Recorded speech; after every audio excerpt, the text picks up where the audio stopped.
Everybody read number 1. Upo muna kayo. Upo.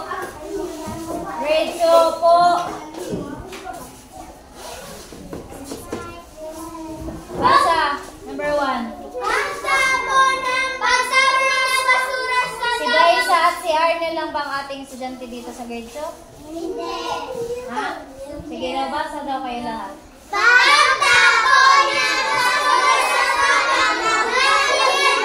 basurahan. Ba't ganyan kayo magbasa? Ba't ganyan kayo magbasa? Ayusin nyo. Ganyan kayo magbasa? Hindi. Ayusin nyo pag magbabasa. Basa po ng basura sa tamang lalagyan. Basurahan. Tama, mali. Tama. Okay, check. Very good ang answer nito. Si Risha. Sit down. Sit down. Dili very good na hindi maglingkod og tarong. Dili very good na hindi maglingkod og tarong. Ang magbarog-barog, dili dyan na very good. Binis. Okay, number 2. Sabay-sabay. Sabay-sabay.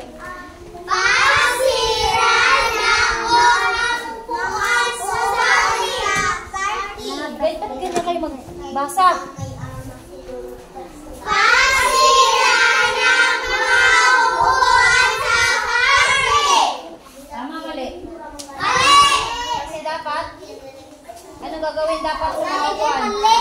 Ayusin.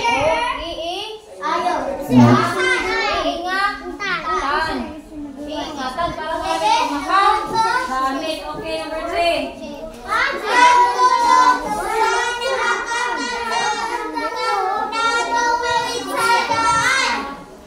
Tama, mali. Tama.